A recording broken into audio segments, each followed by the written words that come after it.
Assalamualaikum warahmatullahi wabarakatuh. Perkenalkan, nama saya Sulistina Nabila dengan NIM 3121100085 dari kelas TI 21C3 Teknik Informatika Universitas Pelita Bangsa dengan dosen pengampu Ari Yuneldi SPD MSI. Di sini saya akan membahas tentang materi dinamika rotasi dan momen inersia. Materi pertama yaitu dinamika rotasi. Apakah itu dinamika rotasi? Pengertian dinamika rotasi. Dinamika rotasi adalah ilmu yang mempelajari tentang gerakan rotasi atau berputar dengan memperhatikan aspek penyebabnya, yaitu momen gaya. Momen gaya atau yang lebih dikenal dengan torsi ini akan menyebabkan terjadi percepatan sudut. Suatu benda dikatakan melakukan gerak rotasi atau berputar jika semua bagian benda bergerak mengelilingi poros atau sumbu putar. Sumbu putar benda terletak pada salah satu bagian dari benda tersebut. Selanjutnya yaitu pengertian benda tegar.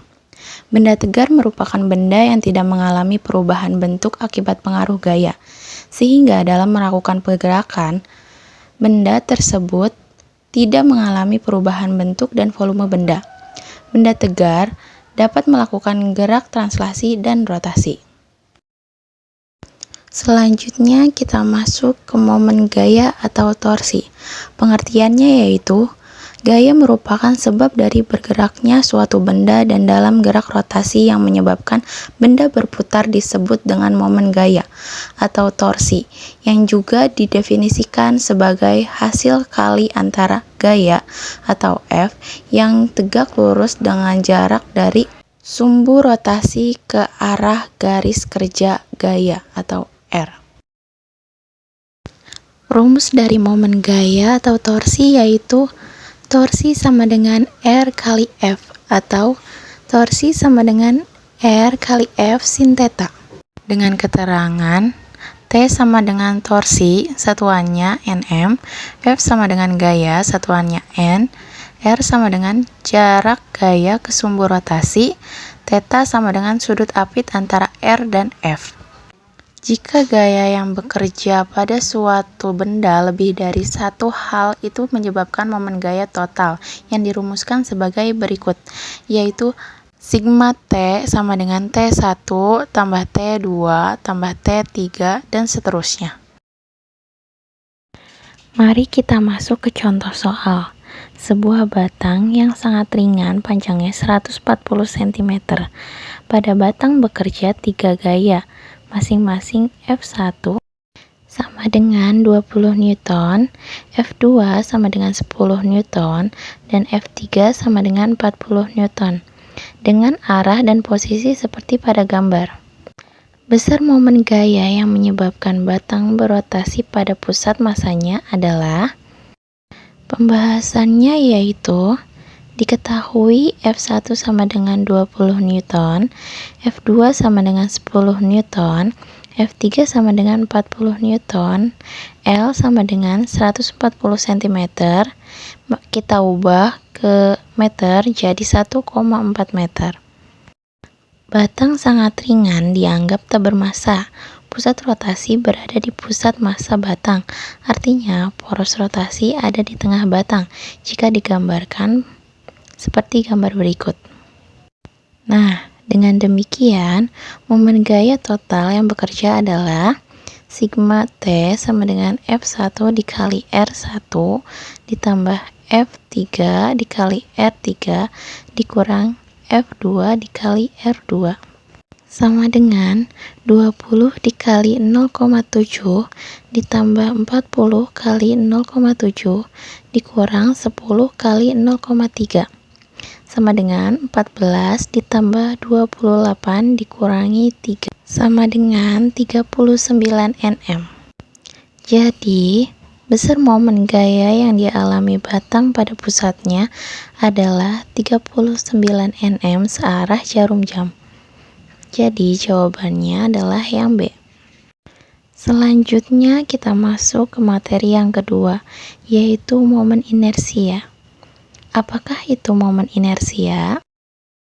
Momen inersia atau yang dilambangkan dengan I merupakan besaran yang menyatakan ukuran kecenderungan benda untuk tetap mempertahankan keadaannya atau kelembamannya. Pada gerak rotasi, momen inersia juga dapat menyatakan ukuran kemampuan benda untuk mempertahankan kecepatan sudut rotasinya. Benda yang sukar berputar atau benda yang sulit dihentikan saat berputar memiliki momen inersia yang besar, dan sebaliknya. Momen inersia didefinisikan sebagai hasil kali antara massa partikel dan kuadrat jarak partikel dari sumbu rotasi. Secara matematis, momen inersia dapat dirumuskan sebagai berikut. I sama dengan M kali R kuadrat, di mana I sama dengan momen inersia satuannya yaitu kg M kuadrat, M sama dengan massa partikel, satuannya yaitu kg, R sama dengan jarak partikel dari sumbu pusat rotasi, satuannya M. Jika terdapat sejumlah partikel dengan massa masing-masing M1, M2, M3, dan memiliki jarak R1, R2, R3 terhadap poros, maka momen inersia totalnya adalah penjumlahan momen inersia setiap partikel, yaitu sebagai berikut. I sama dengan sigma M kali R kuadrat sama dengan M1 kali R1 kuadrat ditambah M2 kali R2 kuadrat ditambah M3 kali R3 kuadrat dan seterusnya. Atau secara pengintegralan dapat ditulis dengan persamaan I sama dengan integral R kuadrat dm. Momen inersia dipengaruhi oleh bentuk benda, massa benda, dan letak sumbu putar. Karena itu momen inersia suatu benda tidak akan sama dengan benda lainnya apabila salah satu yang mempengaruhinya itu berbeda. Berikut ini adalah rumus momen inersia yang dimiliki oleh beberapa benda. Selanjutnya yaitu menentukan momen inersia benda tegar dengan prinsip teorema sumbu sejajar. Berdasarkan tabel sebelumnya, kita telah mengetahui bahwa momen inersia batang silinder bermassa M dengan panjang L yang porosnya melalui pusat massa atau tabel A adalah IPM sama dengan 1/12 mL kuadrat. Untuk mendapatkan momen inersia batang silinder yang bergerak pada ujung batang, maka dapat digunakan dengan prinsip teorema sumbu sejajar dengan persamaan sebagai berikut. IS sama dengan IPM tambah M kali D kuadrat, di mana IS sama dengan momen inersia titik pusat rotasi, satuannya Nm kuadrat. IPM sama dengan momen inersia benda di pusat massa, satuannya Nm kuadrat. M sama dengan massa benda, satuannya kilogram.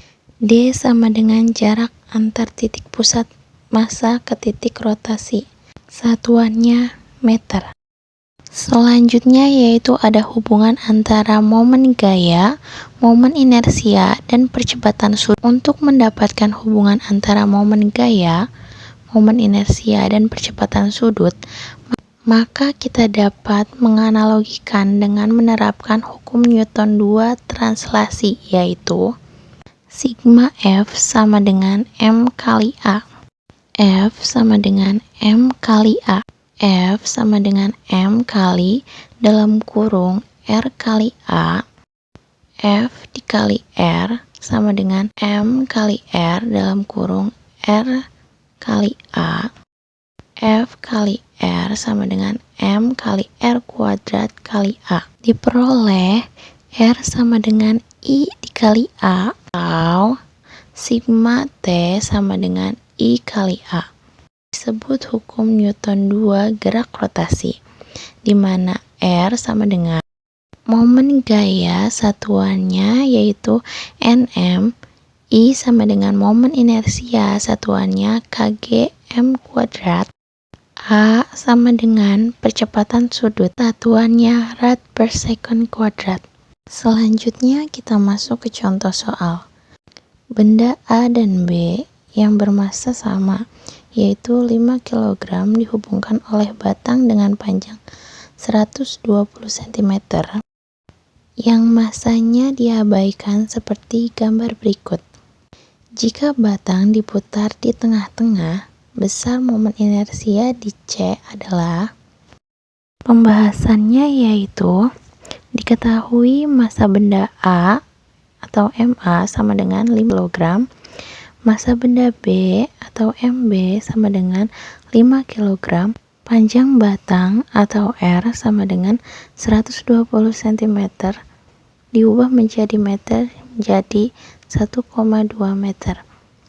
Yang ditanya yaitu momen inersia di C atau IC.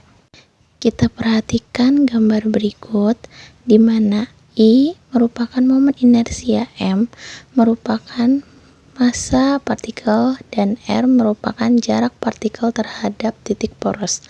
Pada soal, kita diminta untuk mencari besar momen inersia di titik C, di mana titik C terletak di tengah batang, sehingga jarak dari titik C ke benda A dan benda B merupakan setengahnya dari panjang batang. Karena benda A dan benda B memiliki massa yang sama, MA sama dengan MB sama dengan 5 kg, dan benda A dan benda B terhadap titik porosnya sama, R AC sama dengan RBC sama dengan 0,6 m, maka besar momen inersia pada kedua benda juga akan sama, IA sama dengan IB. Sehingga kita bisa menghitung momen inersia salah satu benda. Misalnya, kita akan menghitung momen inersia pada benda A. IA sama dengan MA kali R AC kuadrat. IA sama dengan 5 dikali 0,6 kuadrat.